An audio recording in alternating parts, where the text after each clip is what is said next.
Boa noite, amados. Boa noite, professora. Boa noite, Edilene, Luclécia.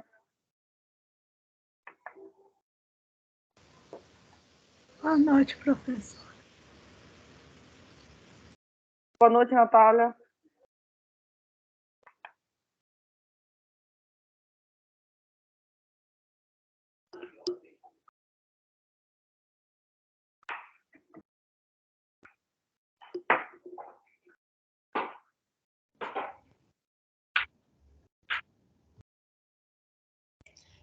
Boa noite, professora. Boa noite, amada.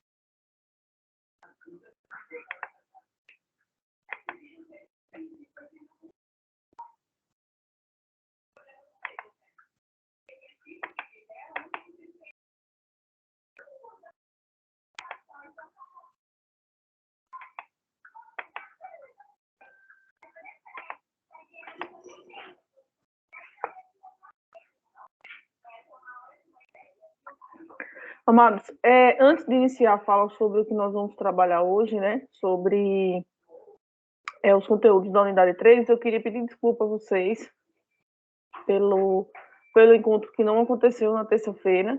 Eu estava na zona rural, ainda estou, na zona rural do Miguel Comum, e a luz começou a falhar no período da tarde, e aí fico nessa, vai e voltava, a luz voltou, só que a internet não voltou, fiquei agoniada, liguei para o rapaz da internet, pelo fornecedor, e não consegui nenhuma resposta, porque avisava que estava fora do horário, né, no período dele, aí eu fiquei agoniada, fui debaixo de uma árvore, procurar sinal, porque não sei se vocês sabem como é, mas na zona rural a gente não tem, né, sinal, não é todo sinal que pega, então fui tentar um sinal para mandar um aviso para vocês. E aí acabei não conseguindo falar com o tutor, Jair. Muito obrigada pelo apoio. Mandei mensagem para a Ildete, mandei mensagem para a Bernadette, para todo mundo, só que eles acabaram, elas, né? Acabaram também visualizando à tarde. Mas peço desculpas, né, pelo inconveniente, algo fora do programado, porém, eu não tive outra saída, não tive outro recurso, a não ser cancelar a aula. Eu entendo que, para vocês, é um prejuízo grande no sentido de realizar o questionário online sem ter esse encontro síncrono, certo? Mas, como eu estava olhando aqui os resultados, todos que desenvolveram o questionário online estão de parabéns, né? As notas foram excelentes, então eu tive pouquíssimos alunos com notas baixas. E eu vou estar dando suporte hoje, né? Falando dos conteúdos da unidade 3, vamos trabalhar um pouquinho de cada, um olhar sobre cada um, certo? Vou falar um pouquinho sobre o nosso cronograma, que vai ser rápido também, e nós vamos falar também sobre algumas características das nossas atividades avaliativas e de algumas coisinhas que aconteceram aí no decorrer do nosso componente, tá certo? Então, pessoal, o que é que nós temos? Vou falar aqui sobre o nosso cronograma. A nossa unidade iniciou no dia 5, finaliza dia 2. Então, nós temos aí a finalização do componente nessa semana, né? No próximo sábado. E, pessoal, o que nós vamos trabalhar, que nós teríamos nessa unidade 3, é o estudo de algumas propriedades. De algumas teorias relacionadas à utilização de derivadas, como exemplo do valor máximo e mínimo de uma função. Nós vamos trabalhar também alguns teoremas também relacionados com derivada, para finalizar, né, o nosso conteúdo relacionado a derivadas. A gente já finalizou limites. E, no final, nós vamos ter a integral, o estudo da integral, que foi foco, né, do questionário online. A maioria das questões que nós estivemos trabalhando, então, foi direcionado para esse conteúdo. Então, a gente tem aí as perspectivas relacionado aos nossos conteúdos da unidade 3. Nós já estamos finalizando o nosso componente, né? Finalizando cálculo do nosso curso de férias. Se vocês derem uma olhada no portal Sagres, as notas de vocês já foram todas lançadas. Unidade 1, 2 e 3. Vou só aguardar hoje para a gente fechar alguns momentos, né, do componente, para fechar a caderneta do Sagres. E aguardar a prova final. Com relação às atividades, amados. Como nós temos, né, um componente no formato mais corrido, por conta de ser um curso de férias, então, o que foi que eu pensei? De tentar trazer uma atividade que fosse de resolução mais rápida, inclusive de correção mais rápida, para vocês terem acesso às notas, né? De forma mais rápida também. Vocês estão escutando, amados? Tudo ok aí no áudio? Tudo ok, professora. Ah, sim. Aí, pessoal, então, o que foi que eu pensei para trazer para vocês nessa unidade? Um único questionário online que fosse valendo 10, né? Porque aí nós teríamos uma rapidez, porque final de componente, a gente sabe como é. Vocês estão prestes, né, a iniciar outros componentes, que a semana que vem já começa o semestre regular 2023.2. E aí, eu acreditei que esse questionário online fosse mais prático, mais rápido também. Percebi que os resultados foram bem proveitosos, né, que vocês já realizaram. Alguns alunos não realizaram o questionário online, o que me preocupou.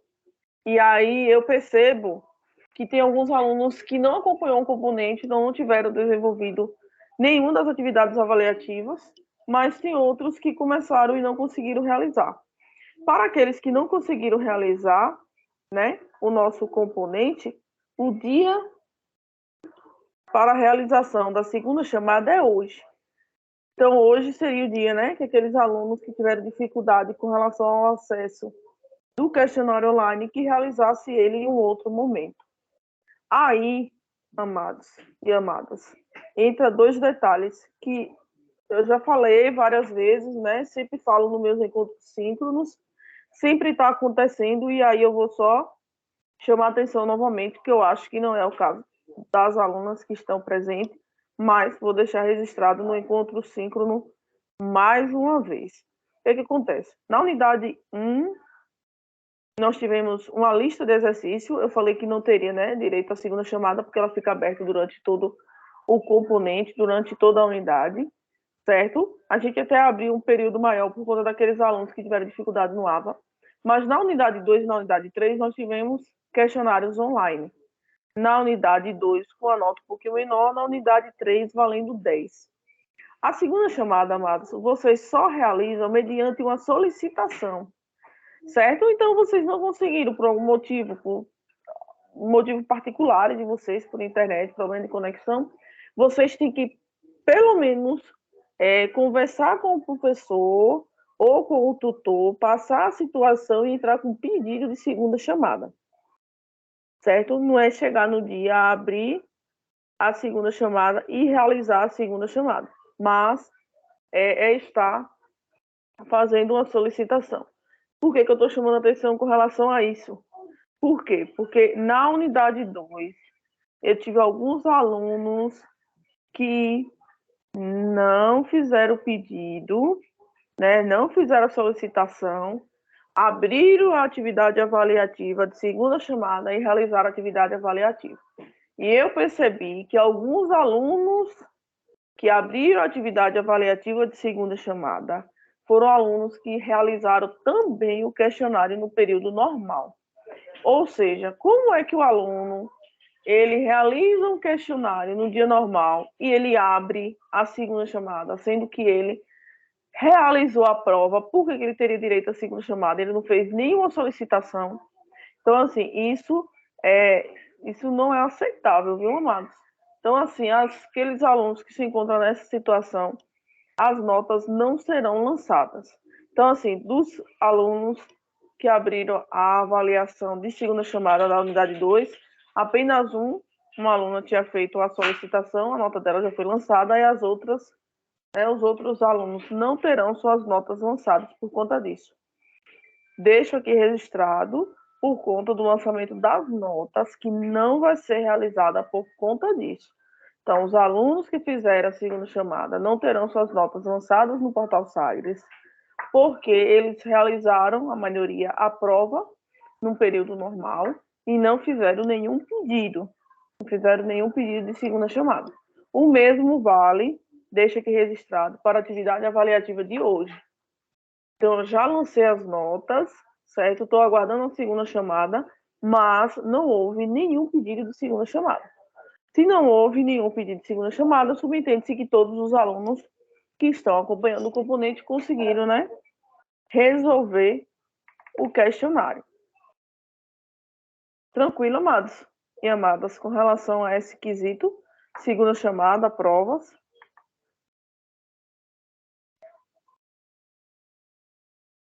Tranquilo, meninas.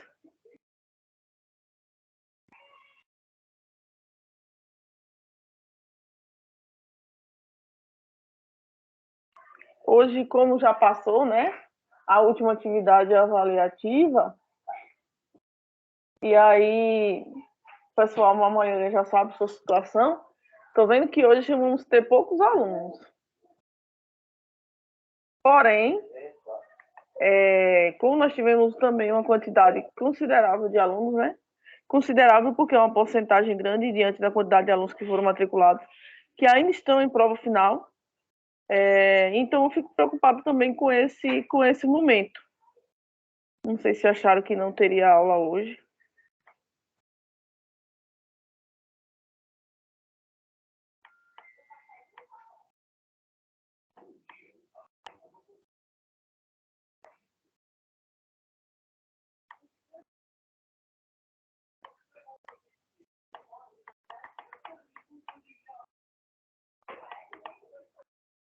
O primeiro roteiro de aula da unidade 3, amados, traz o valor máximo e mínimo da função sobre o olhar da derivada. A gente consegue trabalhar, né? A gente entende, até pela própria palavra, dentro de uma função, o que seria o valor máximo, o que seria o valor mínimo.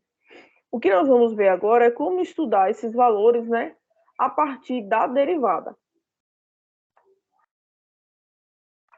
Aqui eu tenho um exemplo de uma função, o gráfico de uma função qualquer que a gente não sabe especificamente qual seria essa função, e eu tenho alguns pontos que estão sendo demarcados aí, x1, x2, x3 e x4.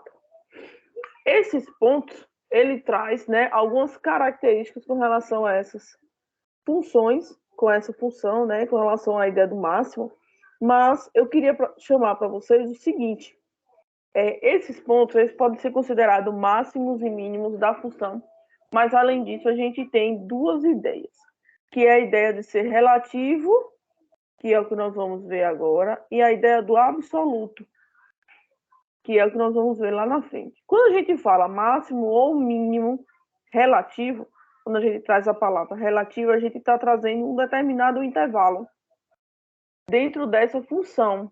Então, aquele ponto, necessariamente, ele não é o maior valor da função de um modo geral. Mas, dentro daquela função, existe um intervalo delimitado que a gente pode considerar aquele ponto como máximo ou como mínimo da nossa função. Eu vou dar um zoom, amados, para a gente entender um pouco sobre isso.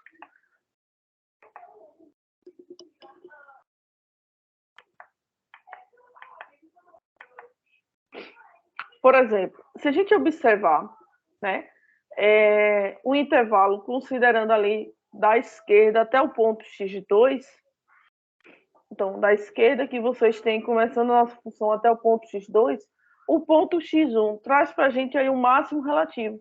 Quando a gente fala máximo, é o maior valor que a imagem pode obter dentro daquele gráfico, dentro daquela função.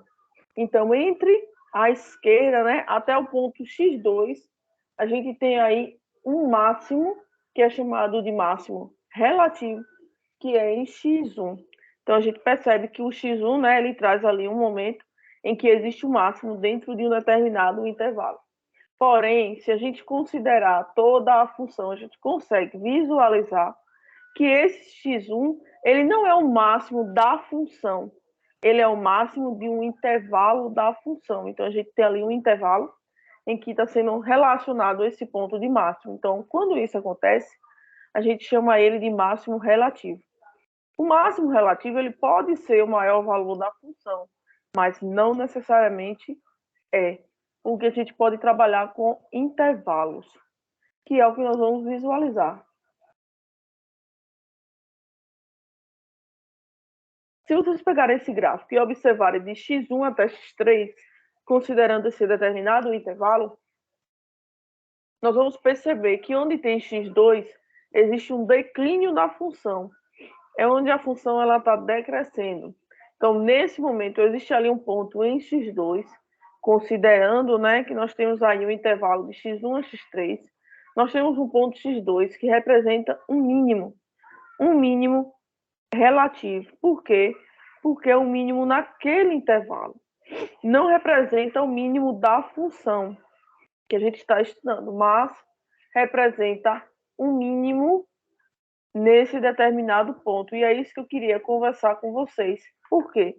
Porque existem momentos que nós vamos ter aí um mínimo que dentro de um intervalo representa, né, o ponto mínimo, mas ele não representa um mínimo absoluto, não representa o mínimo de toda a função. Então, por exemplo, se vocês pegarem x2, considerando só o intervalo x1 até x3, nós temos aí, né?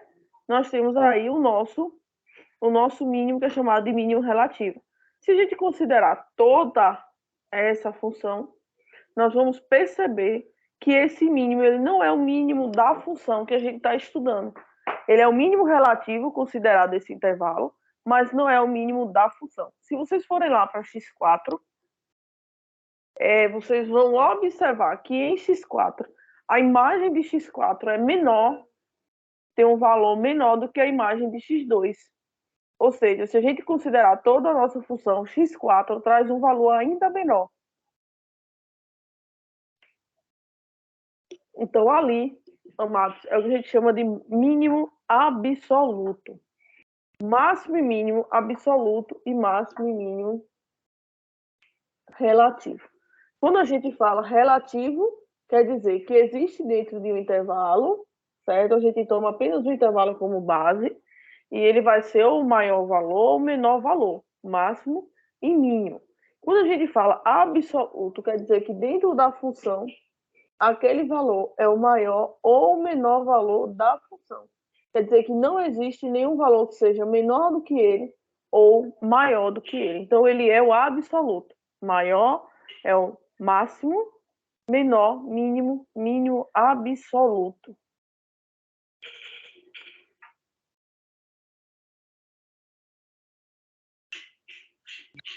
Boa noite.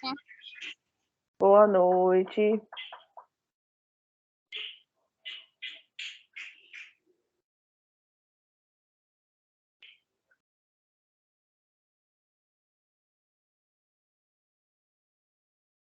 Dúvidas, amado? O pessoal chegando. Boa noite, amado.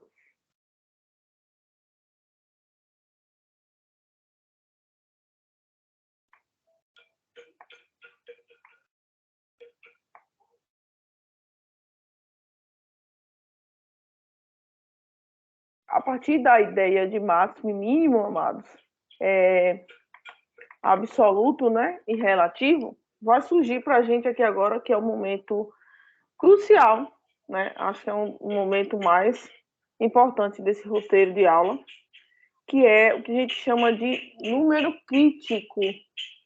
Número crítico de uma função, ele é um ponto específico, né, dentro da nossa função, que vai acontecer quando existe a possibilidade de duas situações.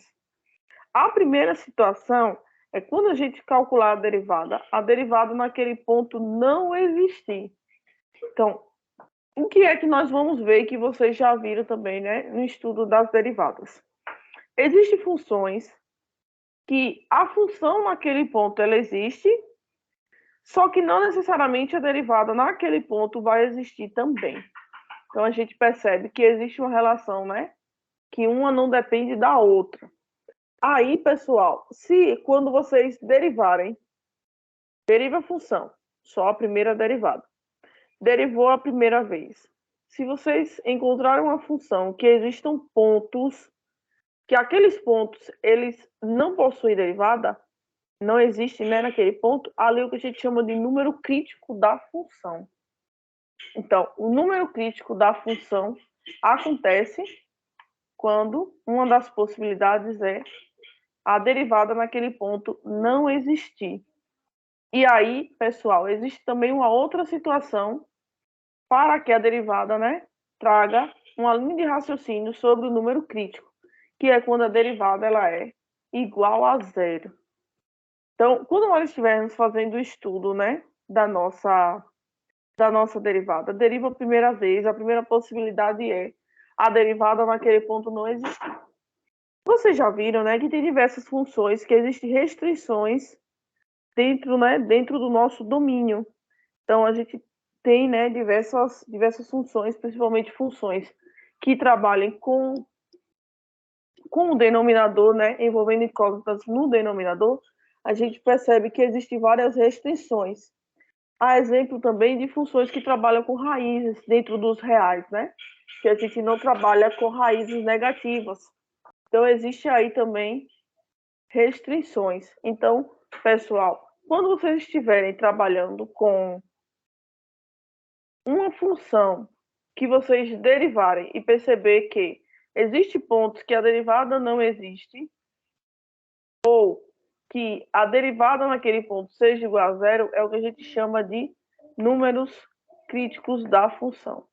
Então, ali representa um número na função que existe uma quebra no gráfico. Além disso, amados, nós temos a ideia também, né, de máximo e mínimo absoluto, que eu acabei falando antes.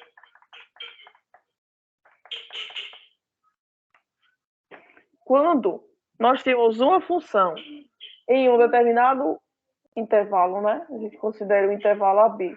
Essa função é uma função contínua, definida, né, dentro desse intervalo AB, ou seja, a gente tem todas as imagens possíveis dentro desse domínio.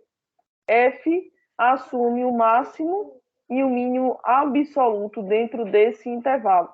Então, como eu falei para vocês, a gente trabalha com valores máximo e mínimo, tanto absoluto quanto relativo, dentro do nosso intervalo. A gente trabalha aqui com a ideia do intervalo fechado para mostrar para vocês que as nossas extremidades elas fazem parte da nossa análise, porque elas podem representar também o máximo e o mínimo absoluto.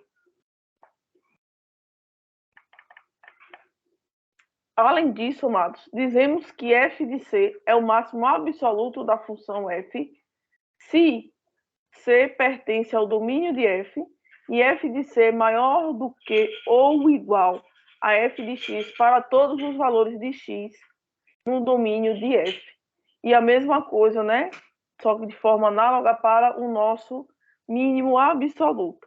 Pessoal, se for máximo ou mínimo relativo, pode existir valores no geral que sejam maiores do que ele ou menores do que ele. Se for máximo ou mínimo, né, absoluto, dentro da função não existe nenhum ponto que seja maior ou menor do que ele. Tranquilo, amados? A ideia de máximo e mínimo da função.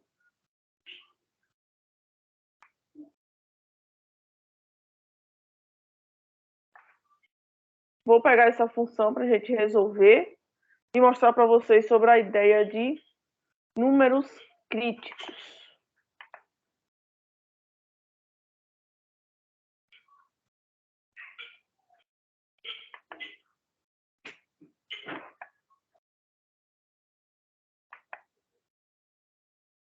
Deixa eu só compartilhar o quadro branco com vocês para a gente mostrar, né? Se aquela função tem algum número que é crítico e em quais momentos acontece, né? Ou em quais valores acontece o número crítico da função.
Acho que meu computador queira trabalhar, né?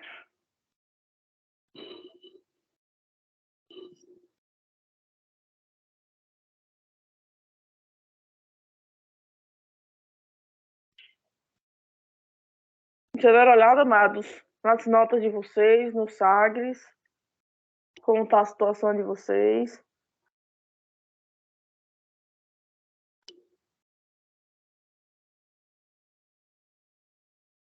Povo caladinho, todo mundo quieto.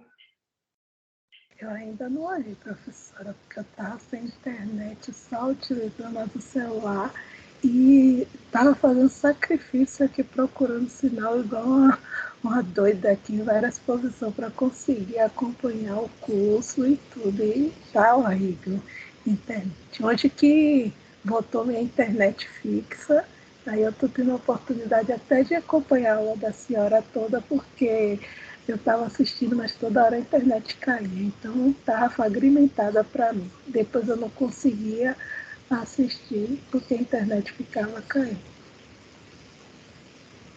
A internet acabando com a gente, né? Realmente.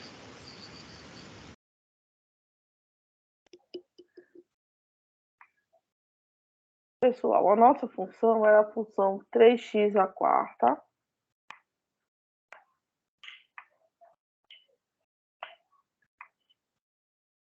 menos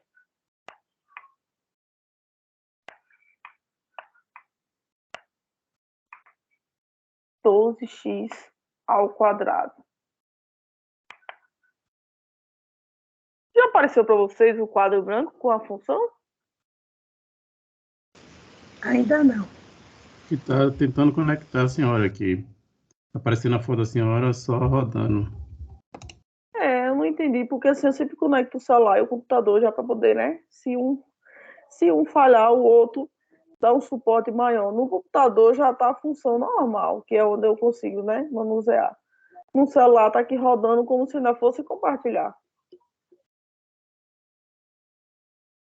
Gente.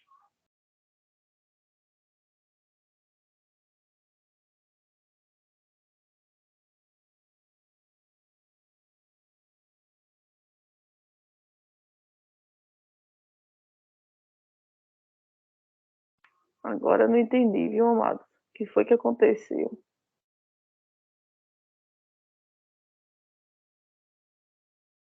Tá, ninguém tá aparecendo, né? Tá aparecendo só minha fotinha rodando, dizendo que tá carregando. É só a foto.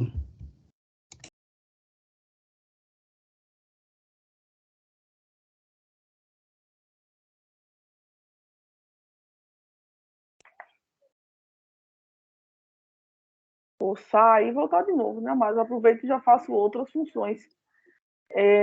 Pra gente resolver, já resolvo logo tudo. Pra não tá indo e voltando.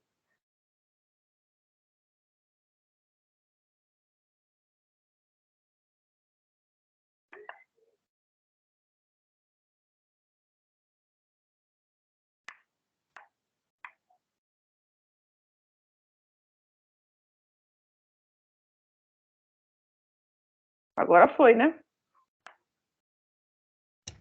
Agora sim.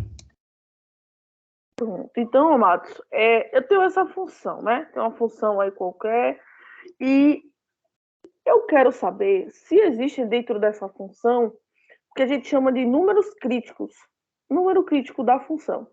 Quando a gente vai trabalhar a ideia dos números críticos da função, a gente não observa. Claro que a gente pode fazer um estudo também relacionado à função, mas a gente não observa, né, a própria função. A gente vai trabalhar com a derivada. Então, o primeiro passo, vou considerar que aqui seja f de x, né?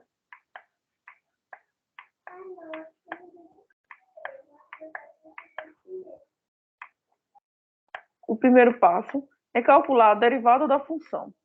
Então, a gente faz uma análise em cima da derivada. Então, os nossos estudos, basicamente, da unidade 3, foram direcionados com propriedades, com teoremas que a gente poderia aplicar utilizando a ideia de derivadas. Qual é a derivada dessa função, amados? Quem pode me dizer qual é o valor da derivada?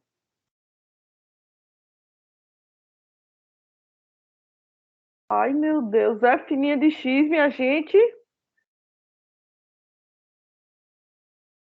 Agora eu fiquei preocupada.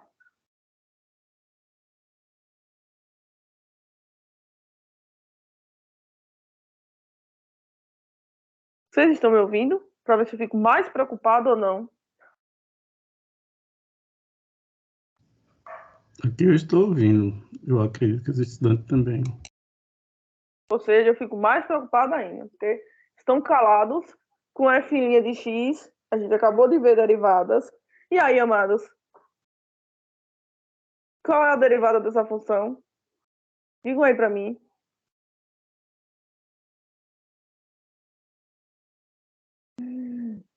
Minha gente, minha gente, minha gente. Desce o expoente multiplicando, né? O novo expoente fica -1. Então, eu vou descer o expoente 4, multiplicando por 3, que dá 12. O meu novo expoente passa a ser o expoente anterior, -1, então eu tenho 4 menos 1 dá 3. Desço o meu expoente multiplicando, 2 vezes 12, 24. E o expoente anterior, né? Só que agora -1. Pronto. Essa função, ela é uma função polinomial. Se ela é uma função polinomial, ela não tem nenhuma restrição com relação ao seu domínio. Eu falo isso, função com relação à nova derivada, né? Então, se ela não existe nenhuma restrição, a derivada, ela existe em todos os pontos. Então, a gente já descarta o estudo do número crítico, considerando que existam valores que a derivada não exista. A gente vai agora para outros olhares. Que outros olhares? Observar agora onde a derivada é igual a zero. Para verificar, amado, se essa função ela tem números críticos ou não, nós temos que observar se a derivada existe naquele ponto, certo? Ou observar se existe algum ponto que ela é igual a zero. Então, a gente já observou que é uma função polinomial, ela existe em todos os valores, né? Em todo o domínio. Agora nós vamos observar onde ela é igual a zero. Vocês saberiam me dizer os pontos em que essa função ela tem a derivada igual a zero?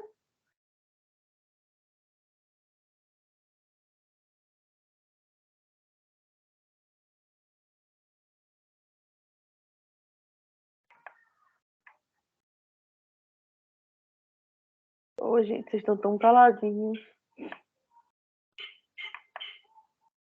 Amados, eu entendo que às vezes, quando você quer achar, né, o zero da função e você trabalha com uma função de ordem 3, é um processo mais delicado, né?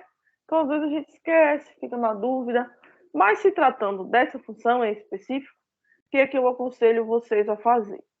Primeira coisa, observa se tem como colocar a incógnita em evidência. Sempre quando vocês estiverem com uma função de ordem 3 e vocês querem encontrar o zero da função, vejam se tem como colocar a incógnita colocar em evidência, né? Então, nesse caso, como a gente tem, né, a incógnita x e todos os nossos termos da função estão em função dele, eu vou colocar primeiro x em evidência para ficar mais fácil a nossa resolução. Se eu tenho 12x ao cubo, eu coloco x em evidência.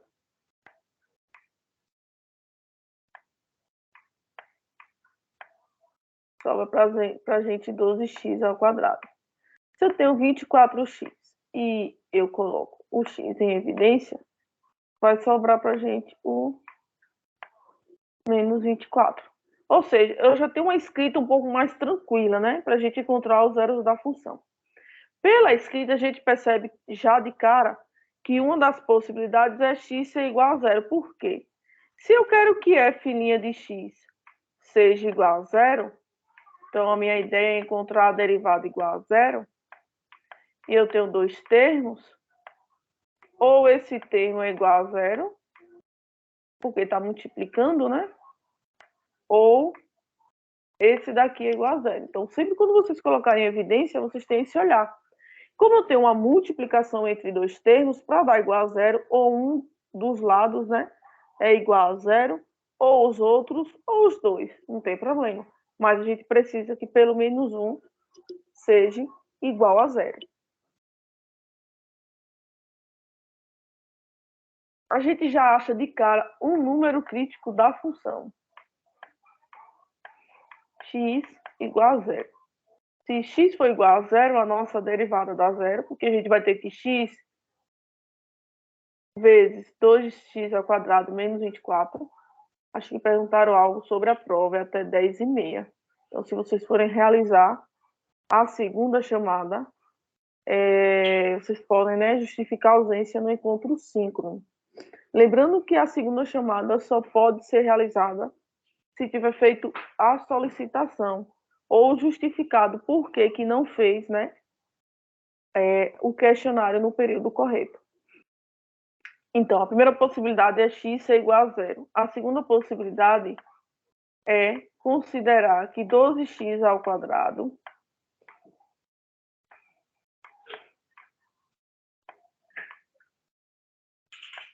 menos 24 seja igual a zero. Então, isolando do x, eu vou ter 12x ao quadrado, menos 24 passa para o outro lado, somando, então fica 24. Meu x ao quadrado vai ser 24 dividido por 12.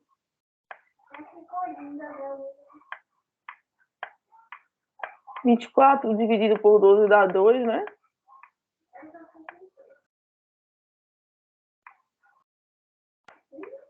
Ou seja, meu x vai ser igual a mais ou menos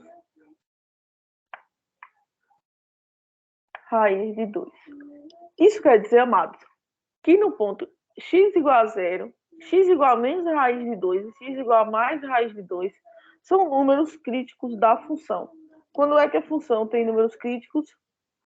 Quando a derivada não existe, naquele ponto, existe algum ponto que a derivada não existe, ou que a derivada seja igual a zero. Vou colocar só mais um exemplo rápido, né, para a gente resolver, para eu passar para o outro roteiro de aula.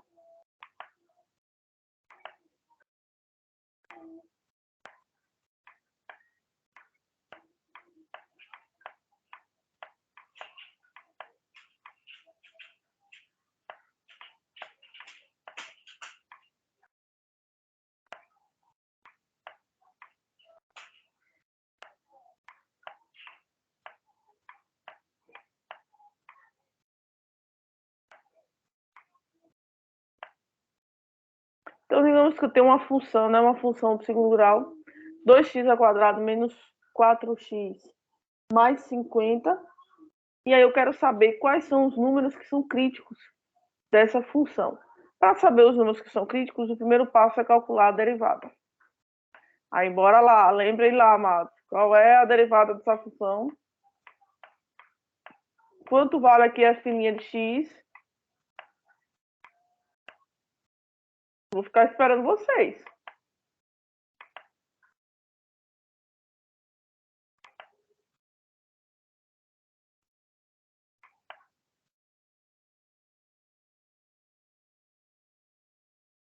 Quero ver se ninguém vai se arriscar a falar nenhuma respostinha.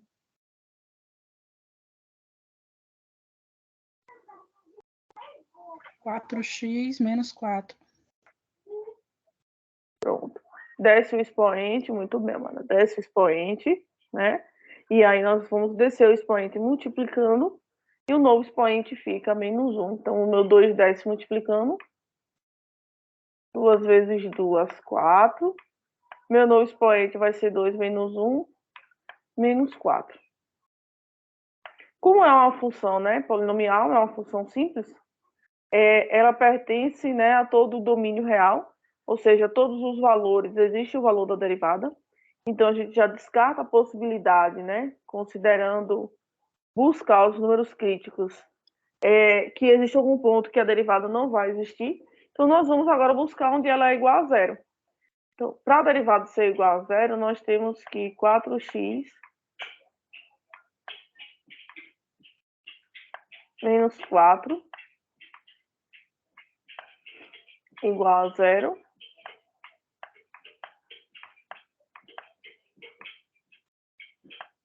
Quatro x igual a 4. Então, onde for x igual a 1, aí é o nosso número crítico da função. Quer dizer que nesse ponto existe aí um valor, né, que a derivada foi igual a 0, ou que a derivada não existiu, mas nesse caso, que a derivada foi igual a 0.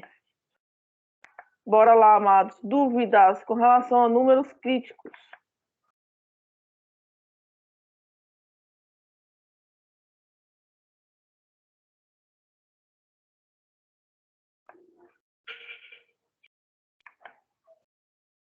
E aí, amados? Professora, por favor, a senhora pode repetir essa parte aí da primeira, onde x igual a 0? Esse 12x menos 24, como ele sumiu 12x? Que eu ainda não conectei, não. Como que a gente chegou no 12? Ou como a gente saiu do 12x ao cubo e chegou em x vezes 12x ao quadrado menos 24? Isso, como a gente saiu do 12x menos 24 e chegou a 0. Essa parte aí para baixo. Pronto, vamos lá, amados. Ó, voltando. Quando a gente tem dois termos multiplicando, primeiro, como eu vi aqui, né, que tinha dois termos em função de x, eu poderia colocar o x em evidência, que foi aquele caso desse f' de x. Então, o primeiro passo foi observar que os dois termos tinham x. Então, se aqui tem x e aqui também tem x, eu posso colocar, né, o meu x em evidência. Colocando o x em evidência, basta que vocês estejam diminuindo um do expoente dos termos que vão ficar na frente dentro do parênteses, né? Então, se aqui eu tenho 12x ao cubo, então o 3 ele diminui 1, passa a ser 2, porque eu tenho um x que foi colocado em evidência, né, anteriormente. Se eu tenho menos 24x, o 24x, ele já tem um expoente que é igual a 1, se eu tiro 1, fica 0. Então, não vai sobrar, né, incógnita nenhuma para a gente com relação a esse termo. Então, sobra para a gente só o menos 24. Quando a gente tem uma multiplicação entre dois fatores, ó, A vezes B, digamos que eu tenho isso daqui. Para ele dar igual a 0, isso aqui só dá igual a 0 se ou o valor de A é 0, ou o valor de B é 0. Ou os dois são iguais a 0 ao mesmo tempo. Por quê? Porque o 0 vezes qualquer número dá 0. Então, para a gente ter essa igualdade aqui igual a 0, eu preciso que pelo menos um dos termos seja igual a 0, ou que os dois sejam iguais a 0 ao mesmo tempo. Então, se aqui eu tenho uma multiplicação entre x e o que está ali entre parênteses, é como se fosse dois termos que nós estamos, né, multiplicando. Então, a primeira possibilidade que nós vamos analisar é ou o primeiro termo ser igual a 0, e o primeiro termo é x, então eu vou ter aqui, ó, x igual a 0, ou o segundo termo ser igual a 0, que é 12x ao quadrado menos 24, que é o que está aqui. 12x ao quadrado menos 24 ser igual a 0. Por quê? Porque aí eu consigo garantir que f' de x vai ser igual a 0. Ou um termo igual a 0, ou o outro termo, ou os dois ao mesmo tempo. Por isso que a gente chegou aqui, amada, nessa igualdade. Melhorou a dúvida?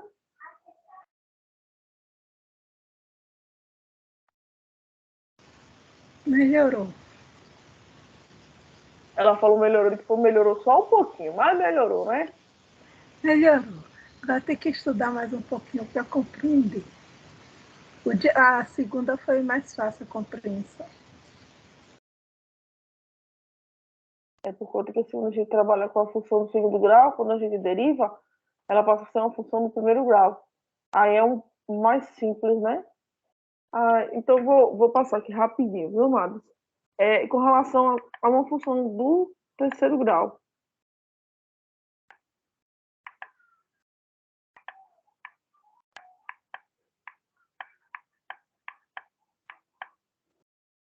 Só para chamar a atenção de vocês aqui, uma coisa aqui rapidinho.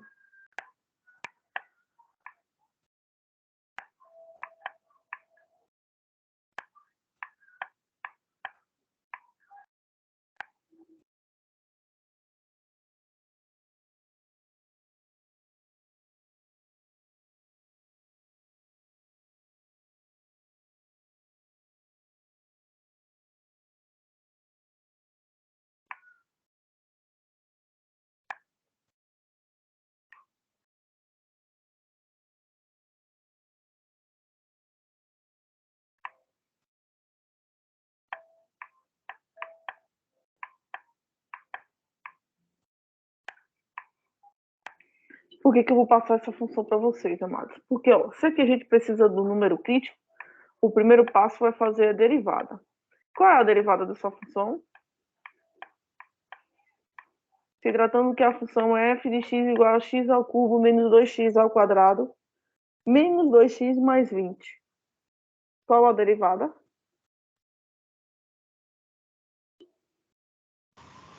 Ficaria 3x elevado ao quadrado Isso. menos 2x vezes menos 2 vezes 2x menos 2.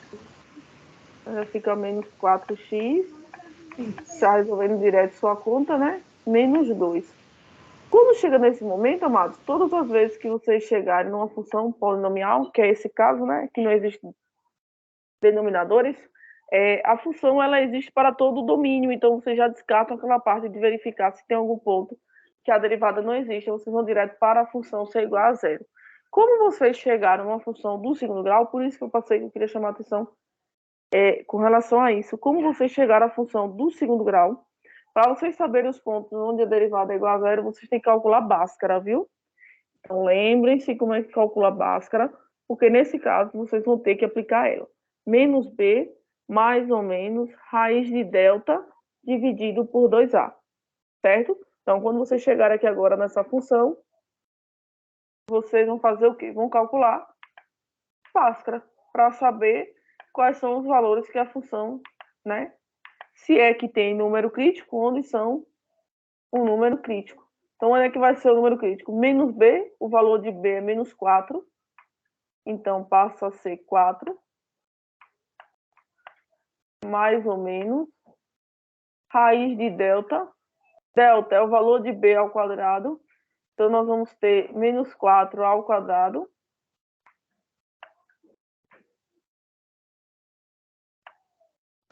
(16) menos 4 vezes a vezes c. Então, nós vamos ter menos 4 vezes 3 vezes menos 2. 4 vezes 3.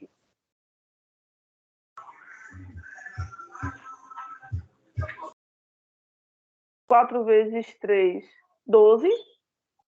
12 vezes 2, 24, não é isso?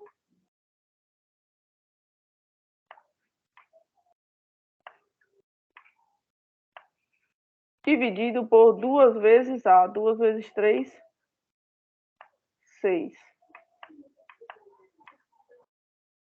4.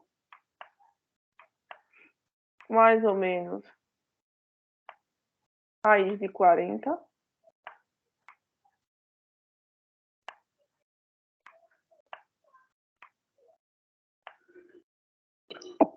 Dividido por 6. Aí, pessoal, a depender da questão, vocês podem responder, né? Como sendo 4 mais ou menos.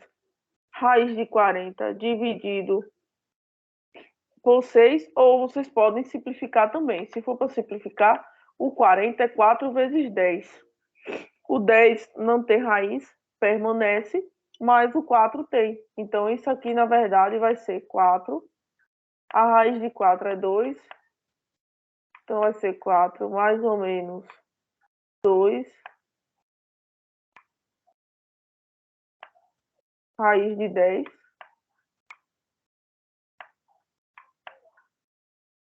dividido por 6. E a gente pode simplificar ainda mais, que a gente pode dividir todo mundo por 2. 4 por 2 dá 2. 6 por 2 a gente pode dividir, 2 por 2 dá 1. E aqui a raiz de 10. Divide todo mundo. O termo 4, o termo 2 raiz de 10 e o termo 6 por 2. Então, no final, a resposta seria 2 mais ou menos raiz de 10 sobre 3. Tranquilo, amados?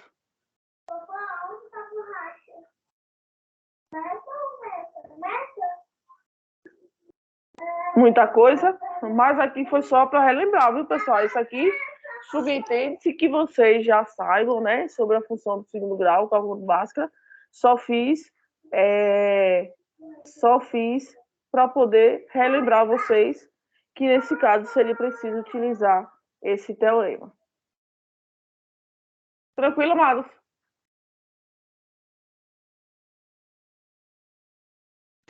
Então, Mas, vou no agora... caso, professora, nessa segunda questão que a senhora botou, a gente poderia fazer por esse método também ou não? Não, porque aqui a segunda questão, essa daqui não, porque essa daqui a função é de ordem 3, a derivada. Lá a derivada é de ordem 2. Ok, essa é a minha dúvida, obrigada. O que vale é a derivada, viu, pessoal? Então, mesmo que a função seja uma função do segundo grau, o que vocês vão trabalhar é em cima da derivada. Tranquilo, amados? Podemos ir para o roteiro 2?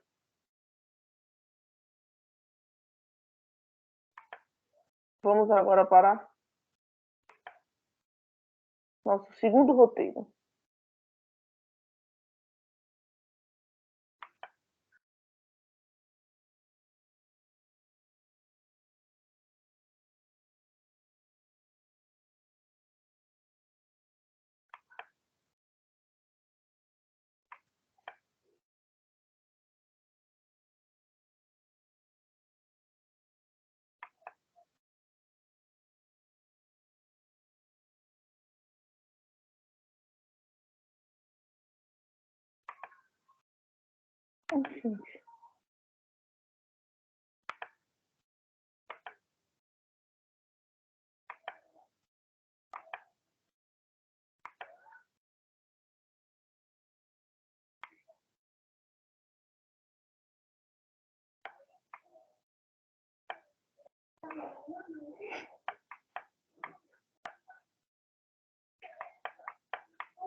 Amados, eu acho que eu não sei falar essa palavra desse teorema, mas eu acho que é Hall. Mas esse teorema, considere o nome, né? Esse nome aí. E aí esse teorema ele diz o seguinte: seja uma função definida, né, em um determinado intervalo, e ela é contínua nesse intervalo. Então eu tenho uma função que ela é definida em todo intervalo, é contínua, e além disso ela é derivável, né? Ela possui a derivada em todo esse intervalo que nós estamos trabalhando. Se f de A for igual a f de B, considerando que A e B são os extremos, né? Os extremos da nossa função, do nosso intervalo, se esses valores forem iguais e esse valor ele for igual a 0, então existe pelo menos um ponto, né? Um ponto do nosso domínio que está entre A e B, que a derivada vai ser igual a 0. Então, olha o que é que nós temos. Para esse teorema, né, ele ser válido, nós temos algumas informações. Primeiro, a função tem que ser contínua, a gente já viu a ideia, né, de continuidade por derivadas e por limites. Segundo, ela tem que ser derivável, ou seja, a derivada tem que existir em todo o intervalo. os valores das extremidades, as suas imagens, têm que ser igual a zero. Então, nós temos aí f de A e f de B, que são, né, os nossos valores dos extremos, os extremos do nosso intervalo, eles serem iguais a zero. Então, se essas condições elas forem satisfeitas, então a gente garante que vai existir um valor do domínio, e esse valor do domínio está entre A e B, e a gente garante que a derivada dele é zero. Então, o que é que nós temos? Uma determinada função, se ela for contínua e derivável em todo o intervalo, e os extremos, as imagens forem igual a zero, então a gente garante que existe um ponto, né, dentro desse intervalo que é igual a zero. Aqui traz um exemplo, né, da função 4x ao cubo menos 9x, determinando alguns intervalos, e a gente percebe o seguinte, a gente percebe, por exemplo, por esse gráfico, 2 pontos em que o valor é igual a zero. Então, nesse caso, existe aqui um valor em C2, considerando o gráfico, né, que a derivada é igual a zero. Para vocês verificarem, nós temos o seguinte, amados. Toda função polinomial, ela é derivável, né, em qualquer ponto do nosso domínio. Então, se vocês pegarem essas funções que não possuem denominador, só as funções 4x ao quadrado, x ao cubo, x à quarta, todas elas são funções que são deriváveis em todo o seu domínio. Então, essas funções, vocês têm que verificar o seguinte, tem que verificar pontos, né, valores que elas sejam iguais a zero para trabalhar com intervalos, porque a gente precisa f de A. E também, né, f de B igual a zero. Então, a função, por exemplo, uma reta, a gente não tem essa possibilidade, porque a gente não consegue ter 2 pontos iguais a zero. Nasce da ideia da nossa parábola. A partir da parábola, a gente consegue ter mais de uma raiz, mais de um zero na função. Então, imagine a parábola que vocês têm uma função do segundo grau, que seria, né? Digamos que nós temos aqui esse gráfico, e eu tenho esse comportamento, né? A parábola, a gente pode ter 2 pontos que sejam raízes da nossa equação, que sejam iguais a zero. Então, se isso acontece, vai existir um ponto ali dentro dessas raízes que a derivada é zero. Normalmente, a derivada vai ser no ponto do vértice. Então, no ponto do vértice, a derivada vai ser igual a zero. Então, isso vale, amados, para esse teorema. Garante que se a função for contínua, né, e derivável, e as suas extremidades, as imagens, forem iguais a zero, existe um ponto no meio que a derivada vai ser igual a zero.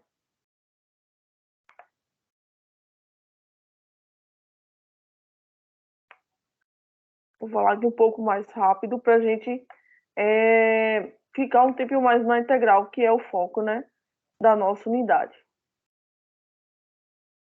Vamos para o nosso segundo teorema, que é o teorema do valor intermediário, ou o que a gente chama do teorema do valor médio. Eu acredito que esse teorema vocês estejam trabalhando também, né? Em cálculo 2, se é que vocês não trabalharam, a gente trabalha muito com esses teoremas. Não sei nem se não foi comigo alguns, porque são teoremas que são assim, de extrema importância e a gente precisa, né, estar discutindo, estar dialogando, falando sobre eles.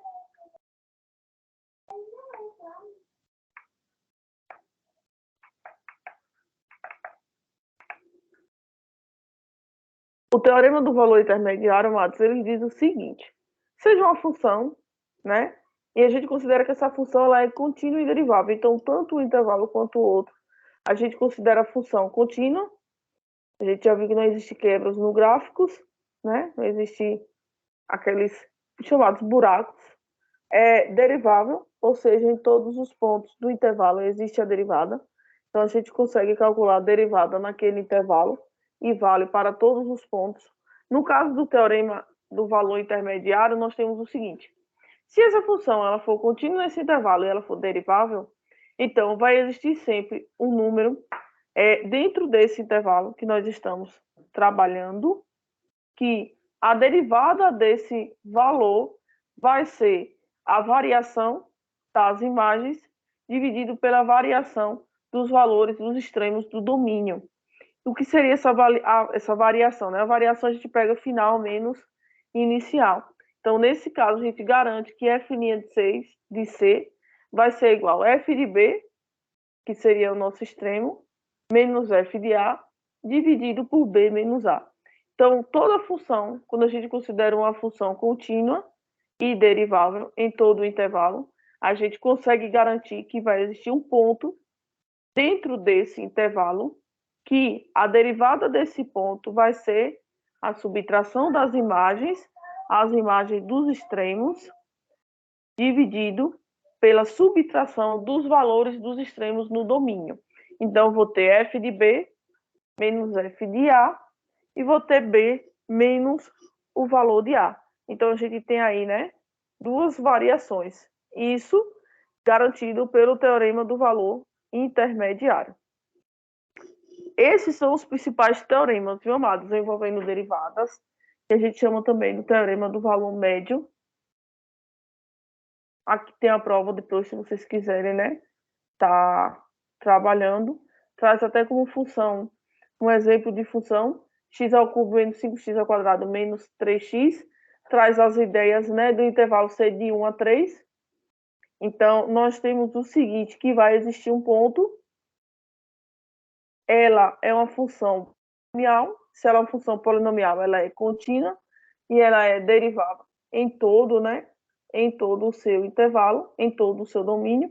Então, a gente consegue essa relação. Vai existir uma derivada, um valor específico que vai ser dado pela subtração das imagens dividido pela subtração do ponto dos extremos.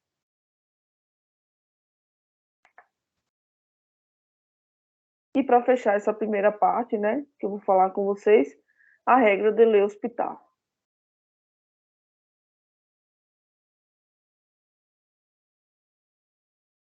Aqui, pessoal, é uma regra que ela trabalha um pouquinho com a ideia mais de limite, mas é um aprofundamento dos teoremas que vocês já viram. A gente já finaliza,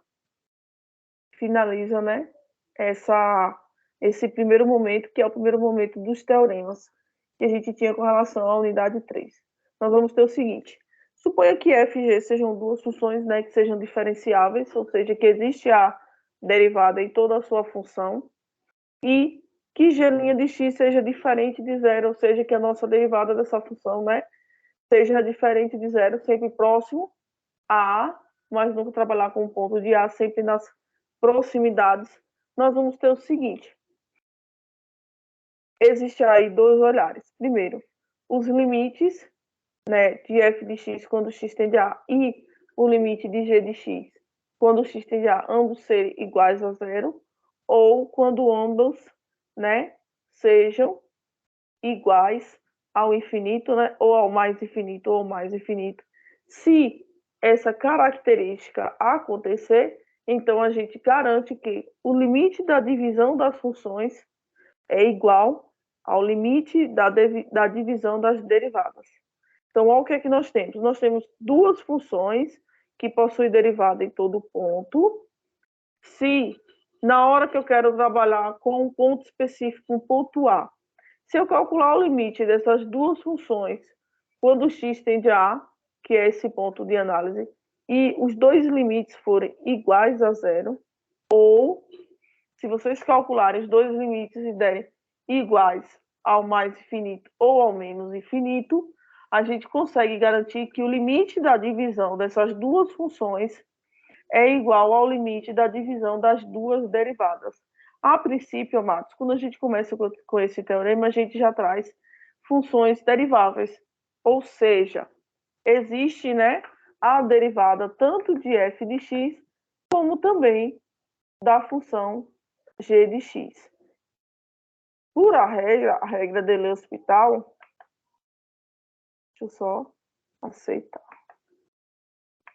Por a regra de L'Hospital, a gente tem essa garantia, mas ela só é válida se os dois limites acontecerem ao mesmo tempo. Então, limite de f de x e limite de g de x serem ambos ao mesmo tempo igual a zero, quando ambos tendem a A, ou serem ambos igual ao mais infinito quando x tende a A, ou ambos igual ao menos infinito quando x tende a A.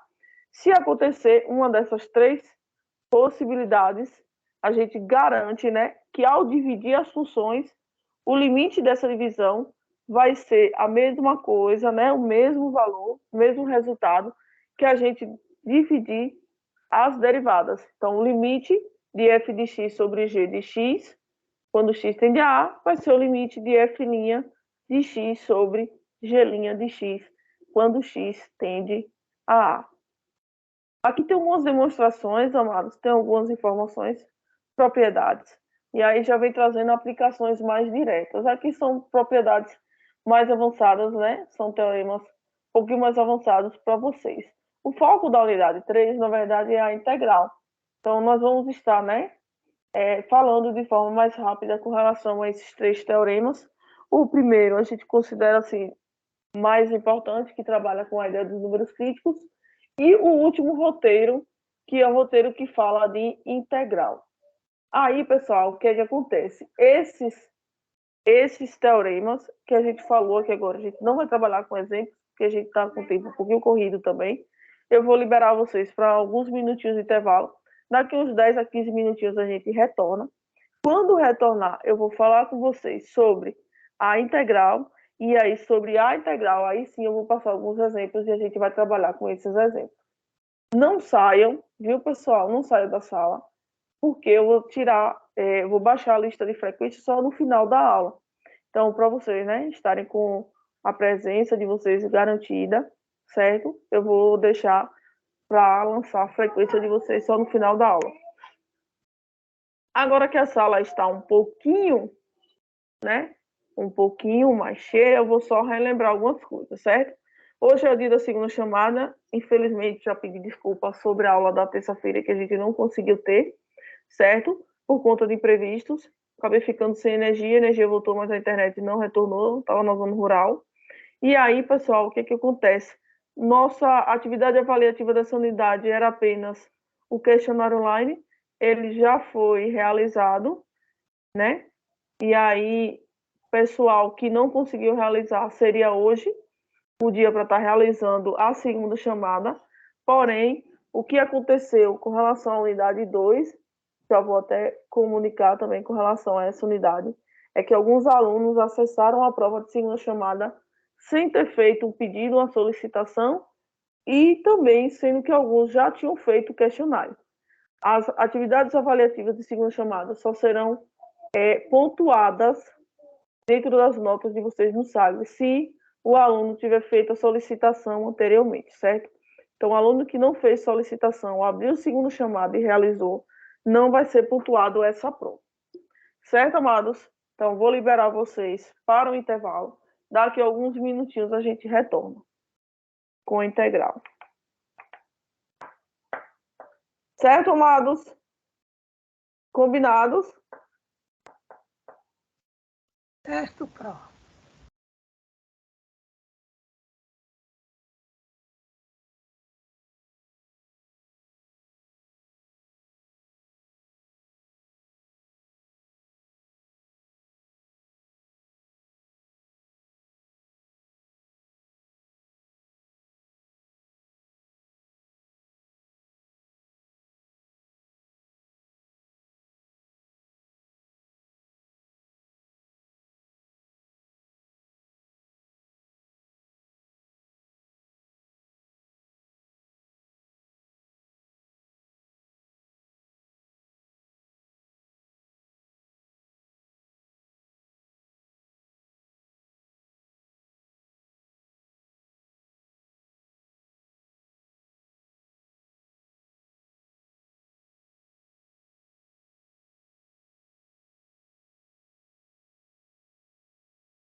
Podemos voltar, amados?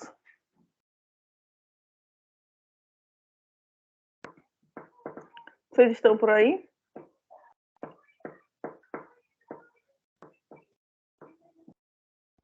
Sim.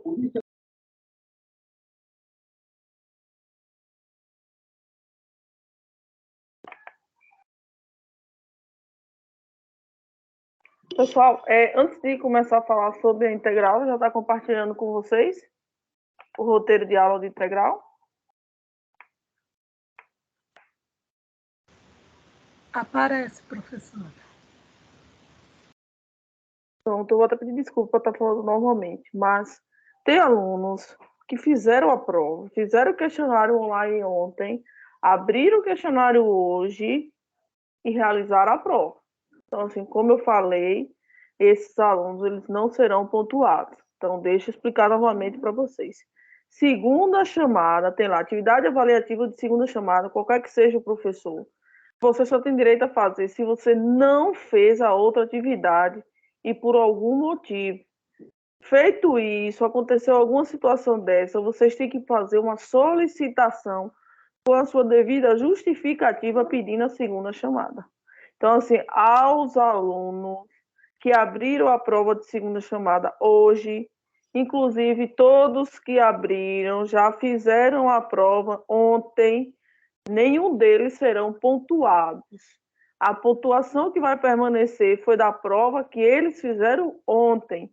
Não tem nenhum aluno que abriu a segunda chamada hoje que não realizou a prova ontem. Então, todos que abriram a prova hoje foram alunos que realizaram a prova ontem, que não tem justificativa para estar fazendo segunda chamada. Inclusive, nem houve pedidos de segunda chamada. Então, se eu estou avisando que a pontuação que vai permanecer foi a que vocês tiraram ontem, na prova de ontem do questionário online. Pessoal, vale ressaltar que está chegando a nossa prova final. Eu tive vários alunos, né, que estão nessa situação de prova final. As notas já foram lançadas no site, vou avisar mais uma vez. E a nossa prova final está marcada para a semana que vem, dia 16, não é isso? Então, muito cuidado, certo? Dê uma conferida no nosso cronograma geral, se eu não me engano, é dia 16. Dia 16 é a próxima quarta-feira, de hoje a 8, a avaliação final de todos os componentes, de todos os conteúdos do componente. E aí a gente vai lançar a nota lá no site, assim que vocês finalizarem. Certo? Vamos falar agora de integral. Professora, já dá para saber quem é que vai precisar fazer a prova final? Sim, vocês vão lá no Sagres, aí lá no Sagres está as notas de vocês, e aí vocês podem visualizar. Assim que finalizar o encontro de hoje, eu vou lançar as aulas, e aí vai aparecer para vocês se vocês foram aprovados ou não. As notas já estão no Sagres. Agora eu só vou finalizar o componente. Mas vocês já podem olhar por lá a situação de vocês.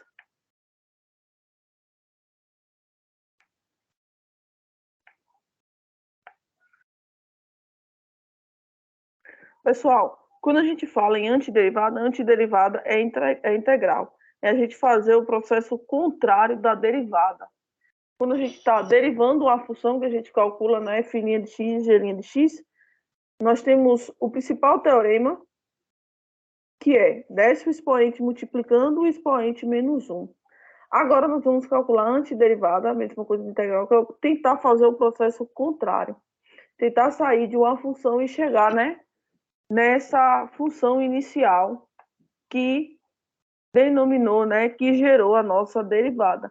Então, para isso, para entender um pouco da integral, nós vamos falar sobre dois teoremas e depois eu já falo para vocês sobre o símbolo.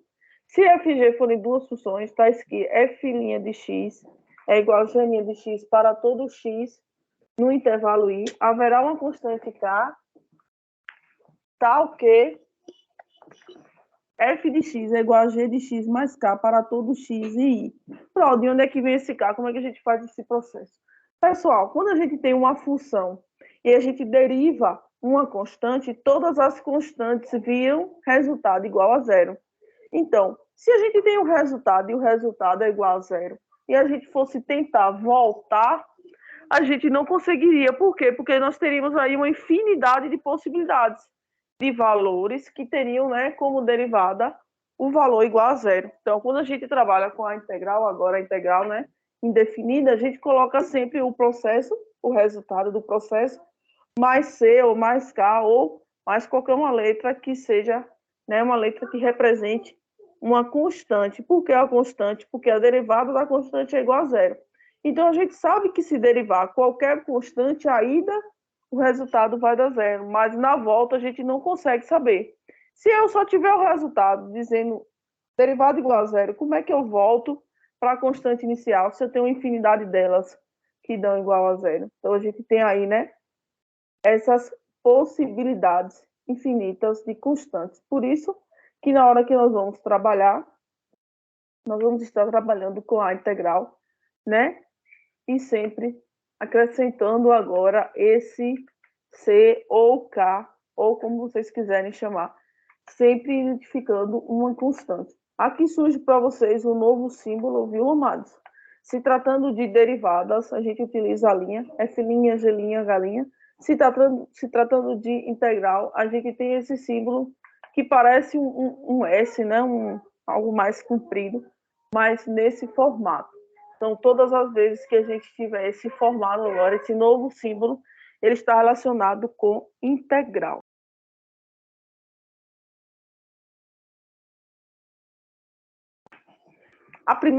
O nosso primeiro teorema com relação à integral é que a integral de qualquer valor é x, esse valor considerando, né, um valor qualquer é x mais c. Se for integral de 2, se for integral de um valor constante, né, o integral desse valor vai ser sempre, se for integral de 2, 2x mais c.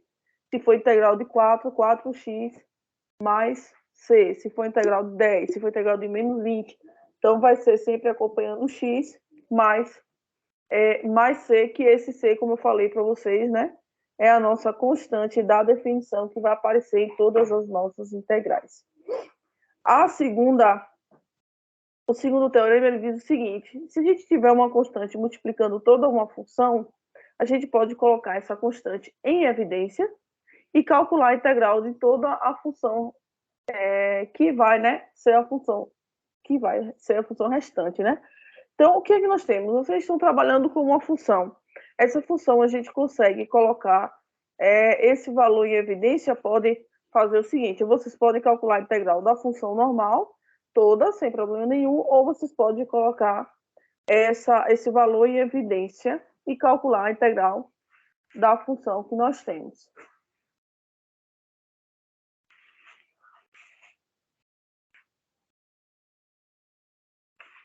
Bem parecido com a ideia de derivadas, nós temos o seguinte: para a soma de duas funções, vocês podem somar as duas funções e depois aplicar a integral, ou vocês podem calcular a integral da função separada, né?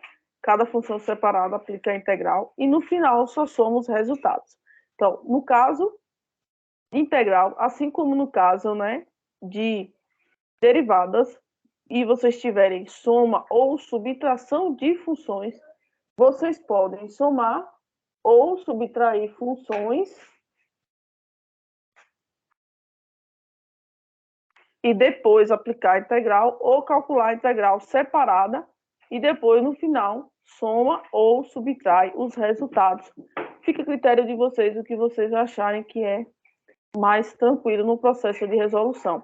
E isso, pessoal, não só vale para duas funções, né? Quando a gente está somando duas funções. Isso vale para várias funções. Então, se vocês estiverem, né, somando várias funções, vocês podem também estar realizando, né, esse mesmo processo, esse teorema. Pessoal, aí, quando vocês tiverem várias funções e essas funções estiverem com constantes que pode ser também colocada em evidência, vocês podem aplicar aquele teorema anterior para todas as funções. Então, se vocês tiverem como colocar em evidência, né, algum valor, vocês podem colocar esse valor em evidência e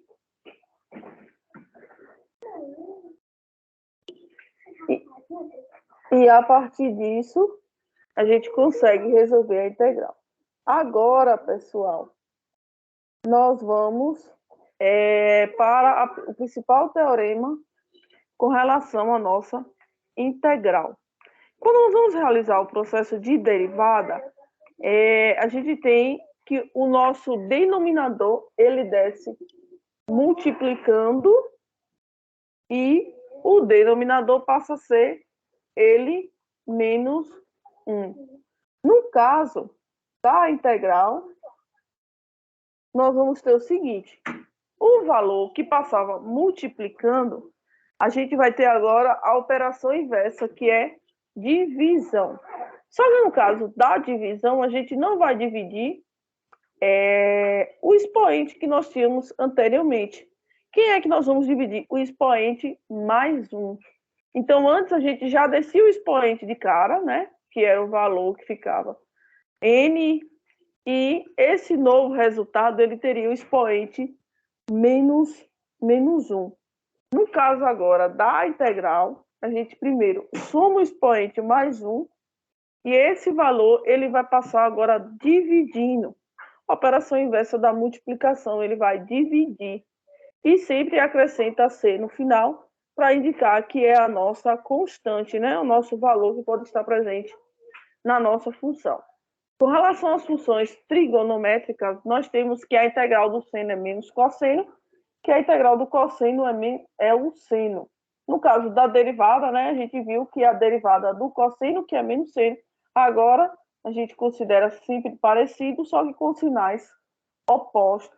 Então, nós temos que a integral do seno é menos cosseno e do cosseno é seno, sempre acrescentando no final o C para indicar uma constante.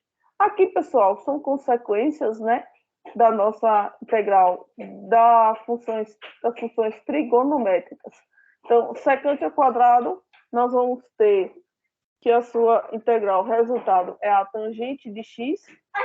Cossecante ao quadrado, a sua integral é menos a cotangente.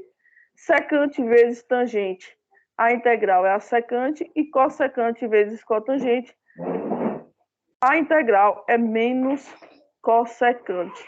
Vou passar para vocês agora 2 exemplos para a gente resolver no nosso quadro. E aí eu já resolvo com vocês.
Vamos considerar, né, que uma função, vou colocar uma função um pouco mais extensa, para a gente já resolver a integral parte por partes.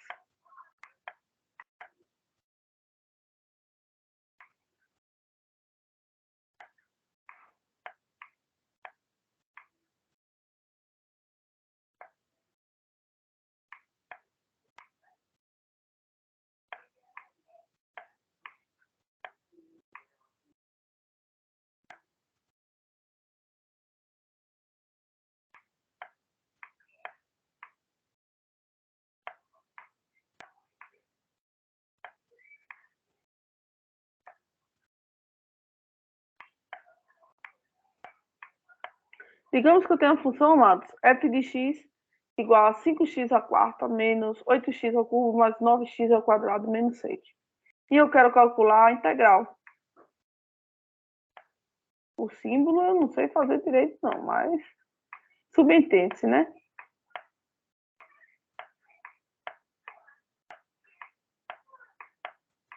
Quero calcular a integral dessa função.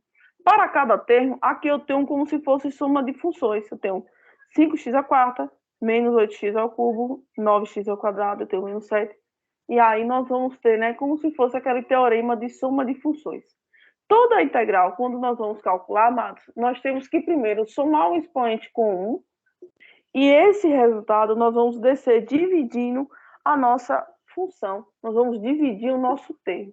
Então, vou repetir aqui o 5x.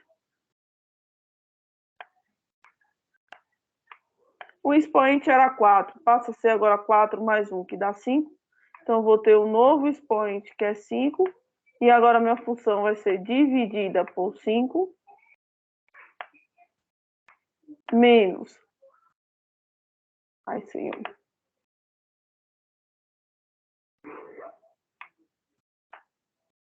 Vou repetir 8x.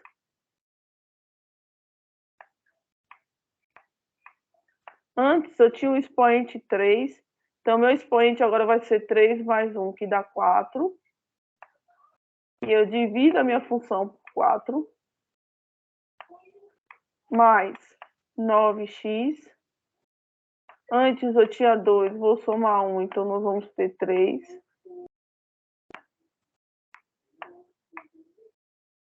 Dividido por 3. Esse menos 7 faz parte do primeiro teorema que diz que a gente tem que acrescentar o x. Então, todas as vezes agora que vocês tiverem uma constante, a ideia da constante agora é acrescentar o valor x. Então, eu vou ter aqui menos 7 x mais o c, que indica para a gente uma constante que foi derivada e teve o seu resultado igual a zero. Feito isso, basta que a gente simplifique, quem pode simplificar, para ver o resultado final. Aqui eu vou ter, ó, amados, 5 em cima, 5 embaixo. Então, vai sobrar para a gente x à quinta. Aqui eu tenho 8 dividido por 4, que dá 2.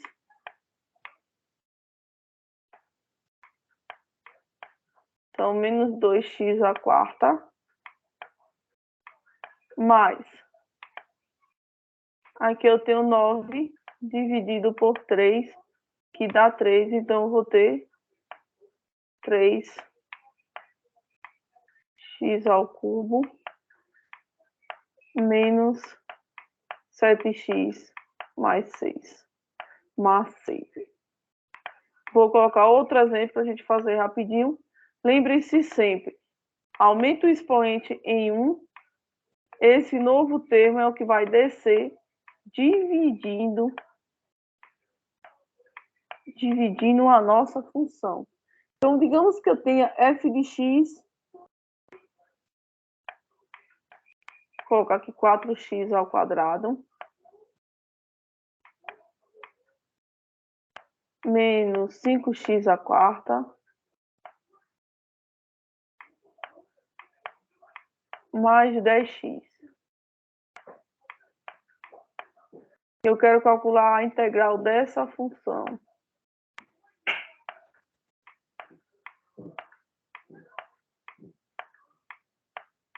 A integral é sempre, amados, soma o expoente mais 1, esse valor passa dividindo. Então, eu vou ter aqui ó, o 4x, meu expoente é 2, eu vou somar com 1, dá 3. E se dá 3, eu vou dividir por 3. Menos 5. Se aqui eu tenho 4, somo mais 1, dá 5. E vou dividir por 5. Quando aparece o termo 10x, aqui mesmo que não apareça, é como se o expoente fosse 1. Então, eu vou ter aqui 10, somando 1 com 1 dá 2, Então, eu vou ter 10x ao quadrado dividido por 2, mais o símbolo da nossa constante. Onde vocês puderem simplificar, vocês simplificam.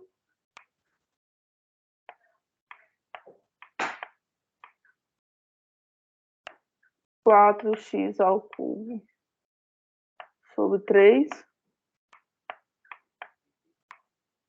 menos x à quinta. Posso simplificar 10 por 2, que dá 5.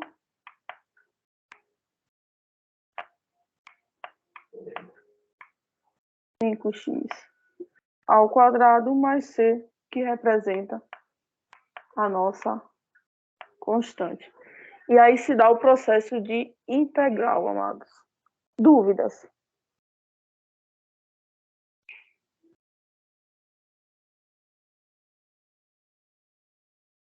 Eles estão calados.